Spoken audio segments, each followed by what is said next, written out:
Welcome to IBTV. Bhadradri Kothagudem జిల్లా బూర్గంపాడు మండల పరిధిలో రహదారులపై వరద నీరు చేరి రాకపోకలకు అంతరాయం ఏర్పడింది.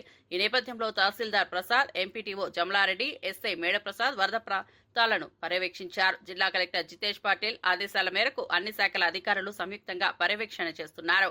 ప్రజలు అప్రమత్తంగా ఉండాలని, అవసరమైతే పునరావాస కేంద్రాలకు తరలిస్తామని అధికారులు తెలిపారు. వరద నియంత్రణ చర్యలు వేగవంతంగా కొనసాగుతున్నాయని పేర్కొన్నారు. చాలా చోట్ల 3-4 చోట్ల రోడ్ బ్లాక్స్ అవడం జరిగింది.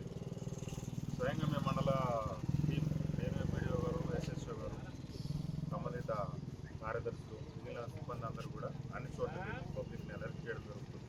ఎక్కడైతే రోడ్స్ బ్లాక్ అవుతున్నాయో అక్కడ బ్యారికేడ్స్ పెట్టి బోత్ సైడ్స్ కూడా ఎక్కడా కూడా వైద్యపరంగా ఇబ్బందులు లేకుండా, అదేవిధంగా లోతట్టు ప్రాంతాల్లో ఎక్కడా కూడా ప్రజలు ఇబ్బంది పడకుండా బ్యారికేడ్లు, పోలీసు వారి సహకారంతో రెవెన్యూ, పోలీస్, పంచాయతీరాజ్ అన్ని శాఖలు సమన్వయంతో పనిచేస్తున్నాము.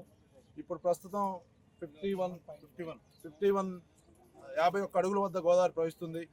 మనం 54 థర్డ్ వార్నింగ్ తర్వాత ఇంకా చాలా అలర్ట్గా ఉండాలి. ఇప్పటివరకైతే పరిస్థితి మంచి కంట్రోల్గానే ఉంది. మండలంలో ఎక్కడా కూడా ఇబ్బందులు.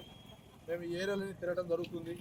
53 తర్వాత నుంచి మనకి కొన్ని ఏరియాస్లో ఇబ్బంది అయ్యి ప్రజలను మనం పునరావాస కేంద్రాలకు తరలించాల్సిన పరిస్థితి వస్తుంది. కాబట్టి అందరూ వివిధ రాజకీయ పక్షాల బాధ్యులు కావచ్చు, అందరు అధికారులు కావచ్చు, ముఖ్యంగా మీడియా మిత్రులు కావచ్చు, మనందరం సమన్వయంతో బూర్గంపాడు మండలంలో ఈ వరద నుంచి తట్టుకోవడానికి చేసుకుందామని అందరినీ నేను రిక్వెస్ట్ చేస్తున్నాను.